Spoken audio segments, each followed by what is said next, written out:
What's up, fellow prospectors? I've done a short video on this one already, but I'm gonna run through it real quick. The rotopan that some of you are familiar with, 5-gallon bucket, a pan in the bottom, classifier, and agitator. The gold falls through the classifier into the pan. All the light material goes out the top, heavies stay in the bottom, but it fills up quick, and that's the limitation of the rotopan method. So I changed that to what I was going to call the motopan. And this one is an unfinished project. I was going to put a windshield wiper motor right here to spin that, a pump to spray. So you dump your material in here, it gets classified, falls through the screen, similar to the rotopan. Your heavies stay in the bottom and your lights come out the top. But this version, you could just keep feeding it and feeding it and feeding it. But I mean, look at this thing. Do you want to pack this out to wherever you're prospecting? I don't. So I assigned my brain to strip this whole thing down and come up with a very simplified, much lighter version, which brings us to the crankster. So now we have a 5-gallon bucket, no windshield wiper motor. We've got the classification screen, a broom that will push all the material around, and you've got the large material ejection port. Everything falls through the classifier into the bottom. Heavies stay at the bottom, and the lighter material comes out here. The one change I'm going to make before I bring this out to the river is I'm going to screw a 2x4 to the bottom of it that sticks out on either side, so I can put a rock on either side to hold it underwater. My plan is to have water level up to about here, so that when I dump material in, everything is submerged. And then you just turn the crank and it washes everything. Your fines fall through, your heavies are ejected, the heavies, or the big material is ejected. Your heavies, being black sands and gold, stay at the very bottom. All the lighter material is thrown out, and this is something that you can keep feeding and turn the crank, feed it, turn the crank, feed it for as long as you want. And yeah, that light. So you can pack this thing anywhere. So I have the day off tomorrow, and I am going to go out to the river and give this thing a test. And I will make some videos for that and attach it to this one. And I'll see you tomorrow. All right, it's the next day, and I made it out to the river. Just wanted to show the reason why I really love coming out here. And also, just the water level of the river. Some of the other videos I've shot in this same spot. So that's where I was digging before. And don't get mad at me. I do fill in my holes when I'm done, but I always come back to this spot because there's a high water channel over there. Here's the main river channel, and for some reason that the top of that sand spit or gravel bar carries a decent amount of fine gold. not flour gold, but small flake and fine gold. So I always come back here. But when I was here earlier in the year, that's kind of where I started, and that was the water level. And looking across now, you could not see the tops of those rocks. Those were just rapids that were flowing past. Yeah, pretty considerable drop in water volume out here. Anyway, I'm going to do some test pans to figure out where I'm gonna work today, because I don't want to carry my material from up here down to where the water's deep enough to test out the crankster. So actually, a couple of things I changed yesterday afternoon after I stopped filming was I put a 2x4 on the bottom so that I can put rocks on it to hold it down. I put a little knob on there so I wasn't having to hold that screw to crank it the whole time. When I put those screws in, the piece of wood cracked, so I just wrapped some concrete tie wire around it to keep it from splitting apart. And then I drilled some holes across the back to allow water flow across the top of the material that I'm classifying and washing. So yeah, just a couple of little upgrades that I made yesterday.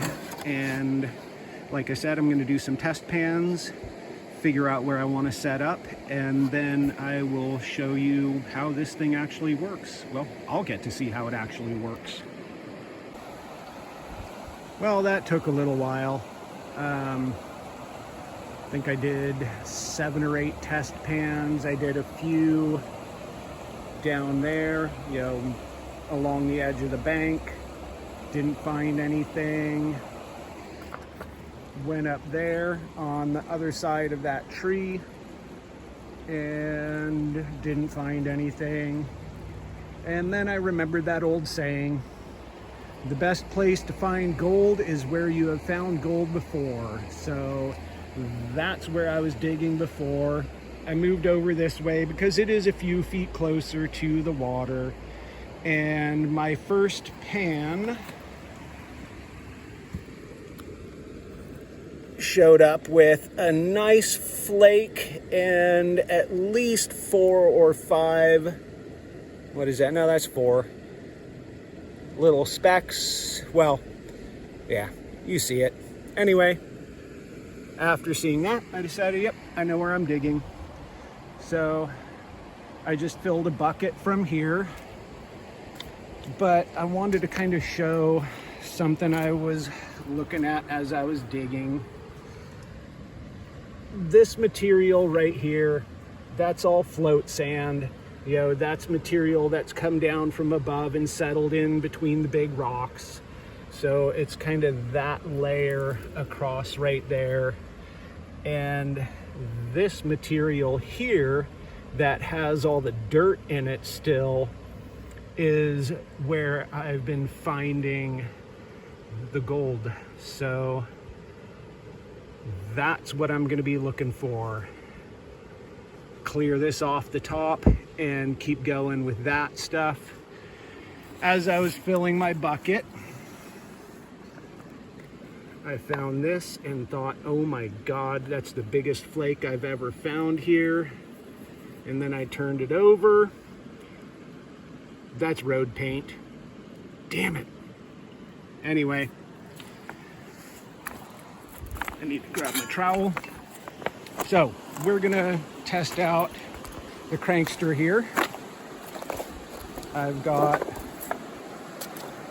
a bucket full of dirt. I've got it set up, and let's see how well this thing works. So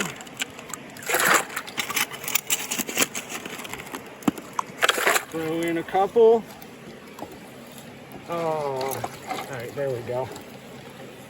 Yeah, I needed to tighten everything down a little better because I'm freezing up. All right, there we go. No, all right.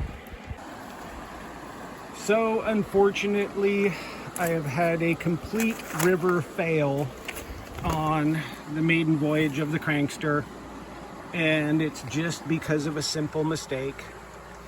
I did not tighten the bolts down tight enough that hold the brush and the crank. So you see that? Crank's turning, brush is not. So what I'm gonna do is bring that bucket of dirt home with me, tighten up all those bolts, and do a little video at home that I will attach to this video of how this thing actually works, if it actually works. Great concept. We'll see how it does in reality. Anyway, yeah, welcome to real life, right? So I've also been thinking about why I'm finding as much flower gold as I do in that layer right there. And if you see up there, that is the old river shelf. At one point in time, hundreds of thousands of years ago, however long, I don't know, the river was running up there. The highway is up there, my truck is parked up there, and also there are rows and rows of rocks from old-timer diggings. And I don't know if they were pumping water up or bringing material down, but I do know that back then their sluices were catching, you know, all the heavy stuff, but letting all of the finer stuff go.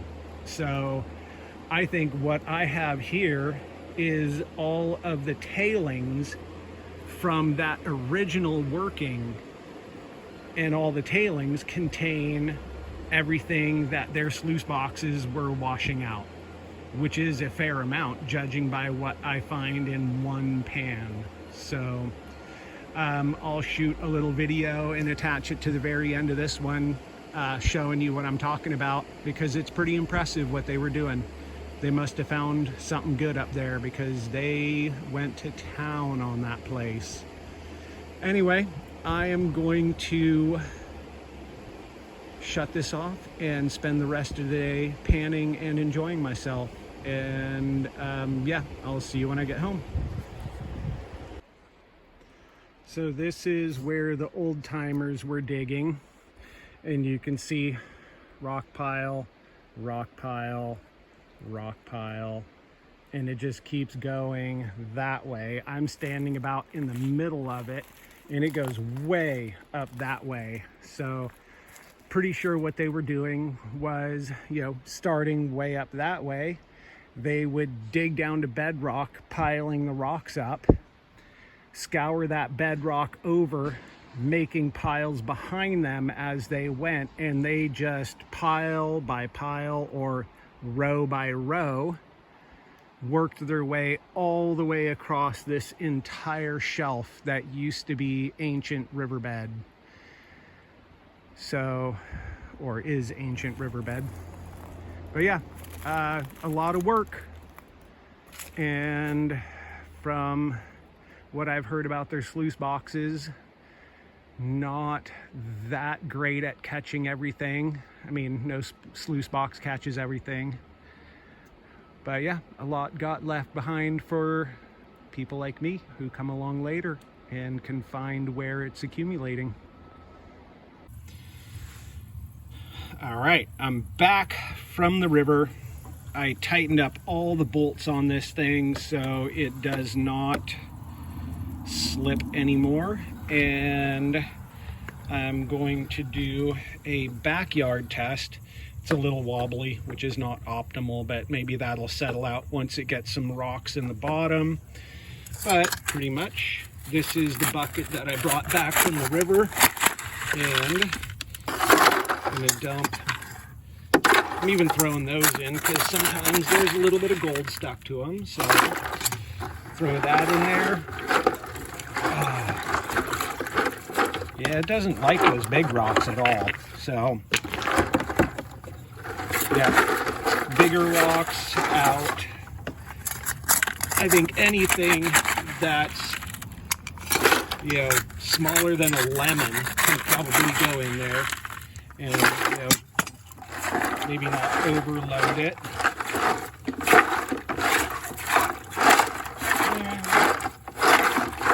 Kind of working. Might need to tighten things up, put some lock washers in there. The concept seems to be working. Of course, the water's getting really muddy, so I can't see what's going on in there.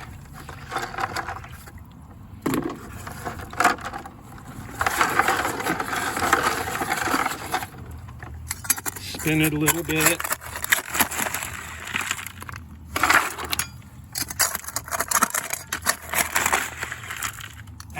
Material. Yeah, see, once it gets a lot of material in there, it doesn't like turning so much. I think I do need some lock washers on there.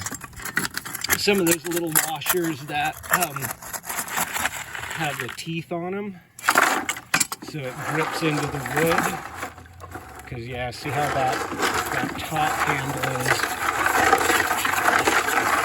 My crank starts to spin if I put too much material in there.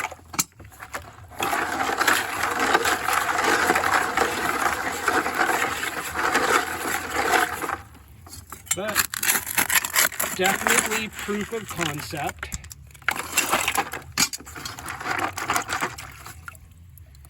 That's a nice chunk of black stone.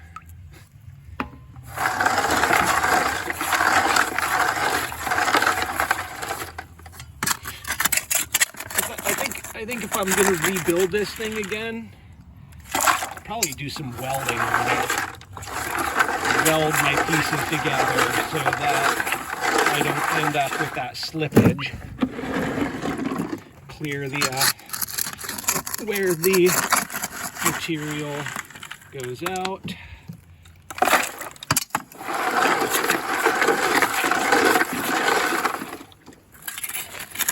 And I'm doing this one-handed, so it definitely could be done more efficiently while not holding the camera.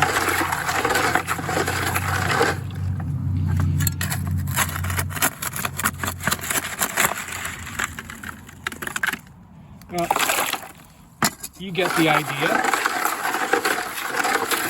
I'm going to run the rest of this bucket, and I will show you what I end up with. So this is what I ended up with from the day on the river. The bucket of material that I ran through the crankster really didn't have much in it. This is mostly just from the rest of the day panning out there.